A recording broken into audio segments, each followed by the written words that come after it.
आमिर ज़िया साहब, MQM की उम्मीदें हैं कि जी वो बढ़ेंगी, जिस तरह अभी बात हो रही थी। अगर ये नहीं होता और आपका जो खदशा है उसकी तरफ जाऊंगी, क्या MQM को ये एक जवाज़ बना के कोई तहरीक कुछ शुरू करके कुछ इलेक्शन में मज़ीद जो है वो डिले किया जा सकता है कि जी हमारी सीटें तो बढ़नी थी, आप किस तरह ये कर रहे हैं सारा? तो कोई खदशा नहीं है। देखिए, बड़ा एक वाज़ेह सी चीज़ है कि अगर कराची 33% होता था सिंध का और उसकी आबादी बढ़ के 37% हो गई और हैदराबाद की और लतीफाबाद की आबादी भी बढ़ गई, सक्खर की और जो दीगर शहरी इलाके हैं, तो सिंध के अंदर जो रेशो है वो शहरी सिंध का बढ़ गया है ना। उसके लिहाज से आपको सीट्स देनी पड़ेंगी, ये कर ही नहीं सकते आप। ये हो नहीं सकता कि मैं इसीलिए कह रही हूँ आमिर ज़िया साहब, क्या ये कोई इबाम नहीं है, मुझे इबाम नहीं है इसके ऊपर। मेरी कल सेनेटर ताज हैदर साहब से बात हो रही थी, उन्होंने मुझे एक्सप्लेन किया कि भाई अब जो इलेक्शन लॉज में हमने तब्दीली की, मैं फिर दोहरा रहा हूँ कि 10% से ऊपर नीचे की तो कॉन्स्टिट्यूंसी मान लेंगे, लेकिन ये नहीं हो सकता कि कॉन्स्टिट्यूंसी 20 लाख की होगी और एक 5 लाख की होगी।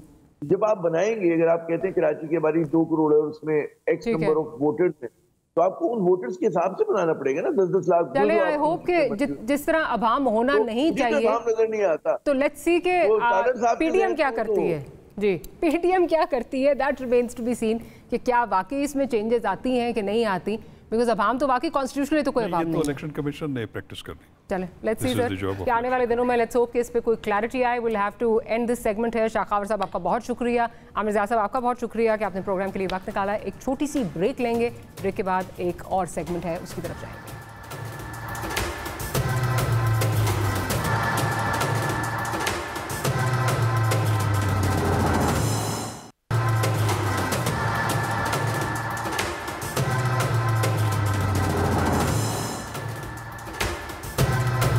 After the break, today we are being joined by a very special guest in our Islamabad studios. We have with us the newly appointed British High Commissioner to Pakistan, Her Excellency Ms. Jane Marriott. Your Excellency, welcome to Pakistan and welcome to Hum News, and it's indeed a pleasure to host you here on Newsline.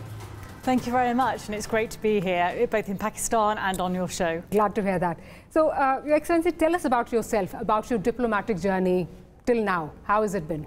Well, I have to confess, and I probably shouldn't do this on Prime TV, I actually wanted to be you. I wanted to be a journalist when I was little.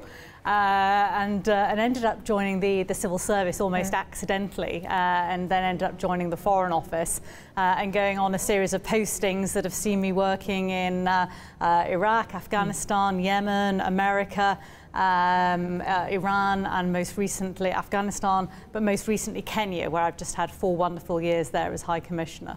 So tell us about your experience in Kenya, and ever since you've been here in Pakistan. Any similarities, any differences? I was for one noticing, of course, the weather must be much better in Kenya. It's much milder in Kenya. But any differences and similarities that you've noticed? Well, so far the key similarity has been how warm and welcoming everybody has been. Yeah, certainly since I arrived a few days ago in Islamabad, the people I've met in shops, in cafes, people I've met in government have been incredibly warm and welcoming. So I also found that in Kenya, but it's great to have here. So when we were doing our research, we came across this interview of yours, and in that you said you really wanted to come to Pakistan. Yes. So that was really pleasant. So tell us about that. So I think Pakistan, I was quite young when I had my first posting to Afghanistan. And so Pakistan was this, amazing country to the south that I've been lucky enough to visit a couple of times before. And I've always thought it's just such a fascinating country, an interesting country, a warm country, and of course... Warm both weather-wise and people. Definitely weather-wise as well as people. I went to the Margella Hills over the weekend, and I did struggle a little bit with the humidity. Yeah. I set off at 7:30 in the morning. I was feeling impressed with myself that I got up that early on a Sunday. By 8 o'clock, I was drenched. Yes, absolutely. But I had a great time. So you went to the hills for hiking. I hear you really like hiking. You went to which trail did you go to? I can't actually remember the name of the trail, but I'm going to work my way through all of them. But I'm really keen to get up north to the mountains. Yeah, that's actually really beautiful. I think once it's humid right now, but once the weather eases up a bit, it's going to be really nice. So when we were again doing our research, we found out that you're the first female High Commissioner sent to Pakistan. What took the FCO so long? I know. I was the first in Kenya, I was the first here. I'm really looking forward to the day when I go somewhere and they're like, oh, we've only ever had women High Commissioners. Yeah. You should send us a man. A man, that's true. But we're not there yet, so I'm delighted Slow and to steady. feel, yeah. In your first year, of course, it's just your first week here, but what kind of an agenda do you have? How would you like to, what do you see as key points in your diplomatic journey if you've chalked out anything and you'd like to talk about it? So I'm very much in listening mode at the moment. I've got a wonderful team, very big team at the British High Commission here and in Karachi and elsewhere. So very, very much listening to them at the moment. We've got a huge development agenda that we've worked on together.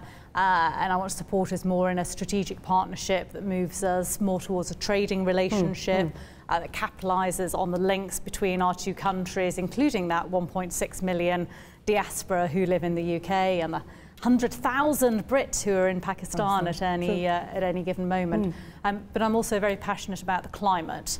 Climate change. So is King Charles? Yes. And back in the 1980s, people thought King Charles was a little bit strange to be going on about the environment in the way that he did. But fast forward nearly 40 years, he was right. And had we followed his words of wisdom back in the 1980s, we'd be in a much better position today. And of course, Pakistan is living at the hard edge of that. Absolutely, with floods. And on the other end, not enough rain in a way that we sort of don't see and don't realise quite as much in the UK. So that's about work. Of course, you're pacing yourself and listening, like you said. But what do you like to do as a person? How do you like to unwind? Of course, Pakistan is not your home, and you haven't even brought the family with you, from what I hear. So what do you do to unwind? Well, I'm looking forward to just exploring Pakistan, actually, is my main way to unwind. I love travelling, meeting new people, to be honest, all the fairly cheesy things. But I have to confess, I suspect, like a lot of your viewers, sometimes in an evening, you just want to, after you've seen Newsline, put some Netflix on, relax, put your feet up, and chocolate is my weakness. Maybe play the cello. The cello, I'm still waiting for it to arrive from Kenya, but when it arrives, I will be picking that up again. But my wonderful parents, although they're in their 80s, are hoping to visit. Oh, lovely. They've never really been outside the UK, although my mum came to visit me in Kenya, so I'm hoping they will make the trip out here. I think they'll find it very familiar, actually. Familiarities in the sense that they've been, at some point they've been to this part of the world, or not at all? Just as in, and I've been surprised just how sort of we have similar values or shared history. The history, yes. And obviously the English language between us. So actually it doesn't feel strange in the same way that maybe going to Japan, where you can't understand the sign language.